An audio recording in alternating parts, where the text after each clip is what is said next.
We have midfielder Darlington Nagbe. If you have a question, please raise your hand. We'll start with Tom Boger. Taking the time, Darlington.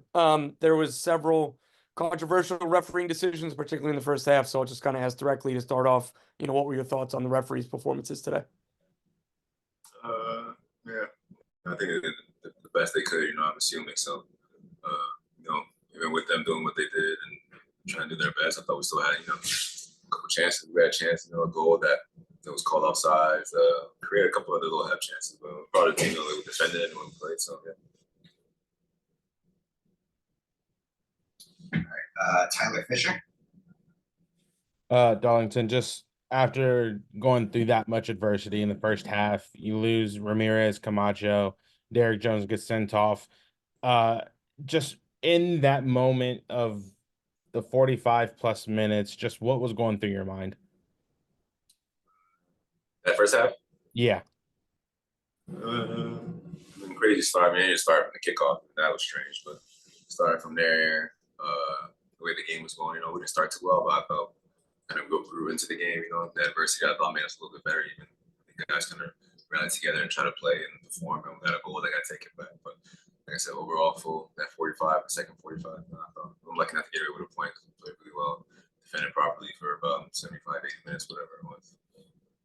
Is there a silver lining with not allowing Charlotte to get a goal within the first however many minutes through all that with the red card and the injuries and just holding them scoreless in the first half and then allowing a goal 82 in the 82nd minute? Is there a silver lining that you can pull from that about, how the team performed today?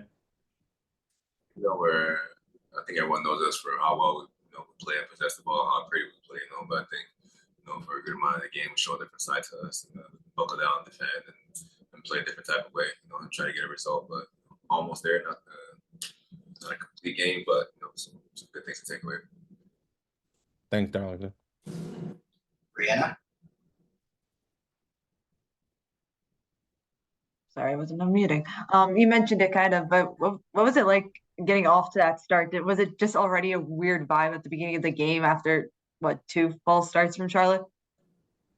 Yeah, just weird start, weird vibe. I don't know if they gave us many problems, but we just didn't start. We weren't as sharp as we normally are. So I think once things settle, not weird enough, once we're down a man, I think we try to rally together. I think that maybe brought the group together a little bit more. So I think, a lot of confidence to take from.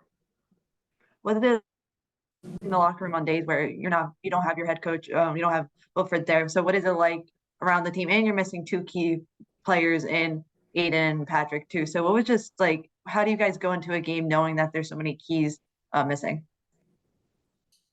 I think for us, it's always next man up. That's how we train. That's how we prepare. I think everyone knows their role, each other's role. So I think when guys come into the game, guys are out or make substitutions, I don't think there's any downfall. I think we all know the expectation is whether you're starting a game or coming into the game and how we play. So I think considering those things, I think we're fine. Just we didn't start too well, but then rally a little bit, and then lucky to get those goals. Correct me if I'm wrong, but it looked like even the players on the field were kind of confused and shocked that it ended up being a red card for Derek. So can you just talk to me about your thoughts on that red card and just what the other players were saying on the field? Yeah, it was tough because I haven't seen the replay yet as well. But I thought maybe they just collided, feet got tangled. So he made the call, he made the decision. So I hadn't seen it yet, so I can't really comment on it too much. And last thing I want to ask is, you guys are coming off a stretch where you guys had 5 games, a very congested schedule, and then you go the longest MLS first half ever. How was there any just fatigue towards the end when you gave up those last 2 goals? I don't know if it was fatigue. I think it's just I don't know what it was. I don't think it was fatigue. I think just a little moment where we weren't as sharp as we were, the rest of the game. Nothing not much to look into it. It was a great strike from their captain, but overall, like I said, proud of the team. Probably defended for a good portion of the game. Thank you. Tyler? Darlington, one more for me. Just not sure how much you can say, but can you talk about what was happening with Sean and one of the Charlotte players towards the end of the game. I know you were in there trying to settle down some mix up. Can you just talk about what was happening there? Just miscommunication. Sean, everybody loves Sean, so Sean gets the little altercation or anything like that. Someone tries to step to him, everyone's there to have his back. Great. Last call. Thank you, Darlington. Thank you guys. Thanks, man.